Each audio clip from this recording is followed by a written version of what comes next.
I believe LGBTQ plus Ugandans deserve freedom. LGBTQ plus Ugandans don't have any freedom. They don't have freedom to associate. We cannot have parties.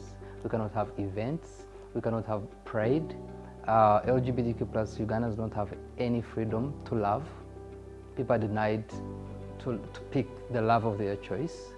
LGBTQ plus Ugandans don't have the freedom to speak out. You know, people are being silenced on social media every day if they try to voice out their voice in any way. LGBTQ plus Ugandans don't have the freedom to even elect their own leaders, because we're not recognized when we're having all these elections happening in the country. LGBTQ plus Ugandans don't have any freedom to get even the most deserved basic needs like healthy services, shelter, food. All these freedoms are denied.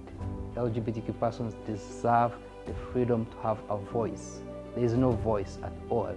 Every single voice of any LGBTQ Ugandan is being silenced, either by hateful politicians, the government, the Anti-Homosexuality Act 2003 that we have in place at this moment, the media, and the worst, the anti-gay and anti-gender groups, the conservative religious fundamentalists.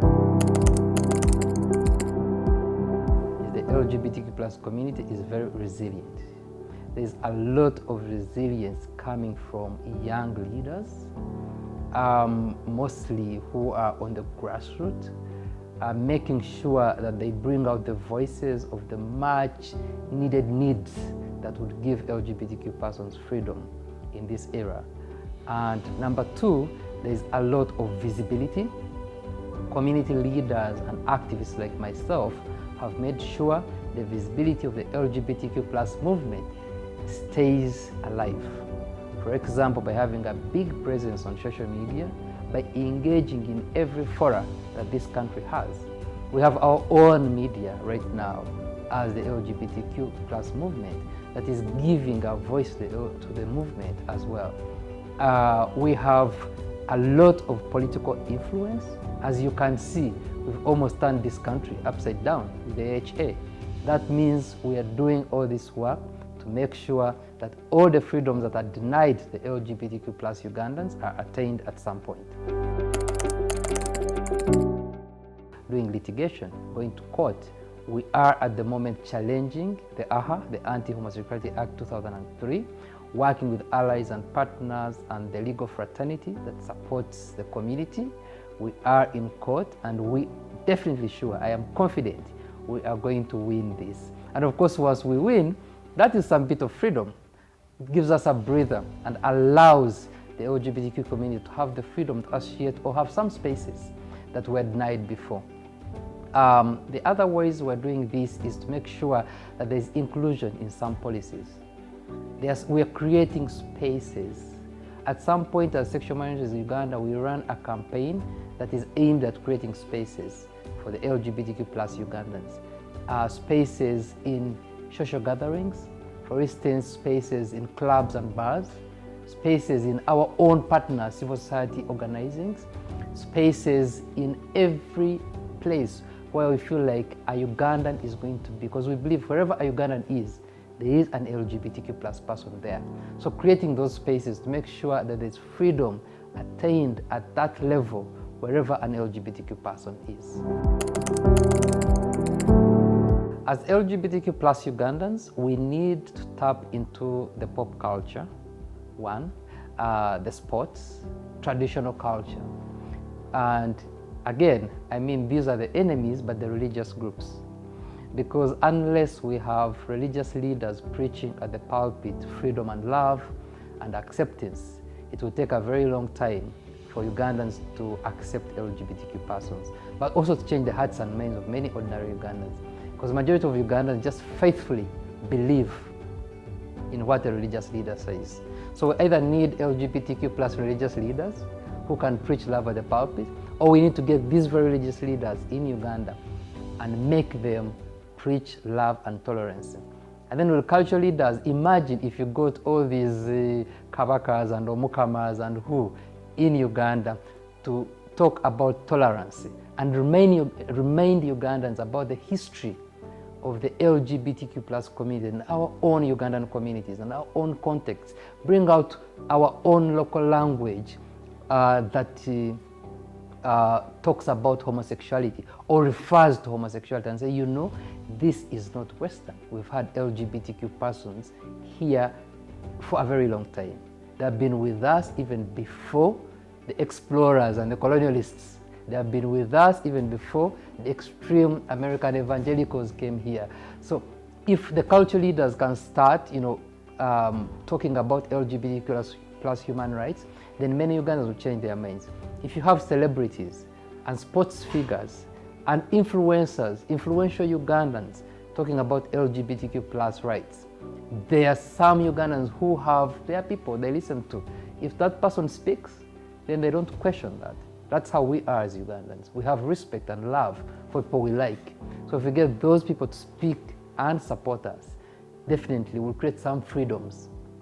Because we don't only want to create freedoms and rights in public places and government entities like Ministry of Health, Ministry of Interior, and the rest. We want to create freedom in the homes where LGBTQ persons are, in communities, in local settings where LGBT communities are living their everyday lives, so that they are respected in those very settings where they live every day. I mean, ever since, I think for every person who has joined the community and the movement to fight for these rights, they have their own imaginary thinking or vision of how it looks like if you have the freedom. Some people want the freedom to see every person getting married, attending big weddings and having big parties. Some people want the freedom where they can see LGBTQ persons running for office and being members of parliament. Some people want the freedom where they can see LGBTQ businesses thriving in Uganda. Some people want the freedom where they can take home their partners to parents and they say, this is my same-sex partner and this is who I've brought home, and we're working towards that. But how does that look like? If we have all the freedom, what happens then? Maintaining that freedom, it includes, first of all, discipline, because with a lot of freedom comes responsibility. It also means that we have to, first of all, be very careful what are the urgent needs that young LGBTQ persons need right now. Because then we can have all this freedom, but then young people come up and say, you know what, this is not what we need. We need technology. So the freedom has to move hand in hand with the times. Because you see many liberators, they come with ideologies of what they want. The things we wanted back then with the activists we were working with 10 years, 15 years ago, right now are a bit irrelevant. So we need to move with the times and make sure that if we're moving with the times, then that will mean that whatever we attain, it is sustained. And it means whoever is coming into the movement and enjoying those freedoms, they actually feel at home because it resonates with what they want at that moment. So for us to maintain those freedoms, once we get there, we have to be disciplined, accept to move with the times, and accept to listen to the voices of the young people at that moment. Yes, we are near the freedom, because for the many years I've been involved in LGBTQ plus activism in Uganda, I feel like we've progressed. There are many countries where there have been attempts or where anti-gay legislation have come and survived. They don't have any support from civil society.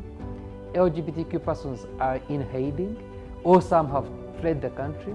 The movement has totally disappeared and erased, because the aim of the anti-gay and anti-gender groups is to entirely erase the livelihood of the LGBTQ plus person, but also any activism. The fact that we are still here and still surviving, it shows that there has been so much progress. Look at the visibility of LGBTQ persons within the existence of the Anti-Homosexuality Act.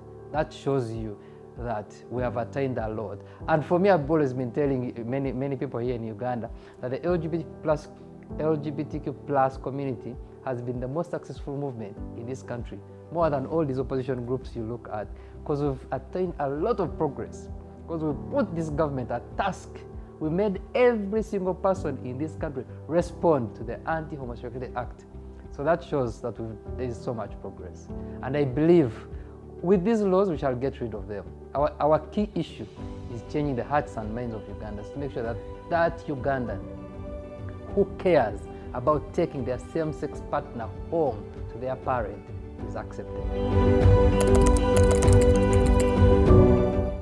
One, resilience. Then number two, to know that as leaders, we should look at the young people and encourage them, one, not to give up hope, and remind them that this movement has been tested and tried, but still survived. With all the issues that have happened, the attacks on the community, the anti-gay legislations, the hatred, the conspiracy theories, we have survived and raised from that, and raised above that. Embrace and encourage young people to take up leadership. And leadership doesn't mean that someone has to be a leader of an organization, but leadership in looking at the issue within the community that matters to you the most, and then getting people around you to rally behind you and promote that issue and speak for that issue until you are heard. Thank you very much.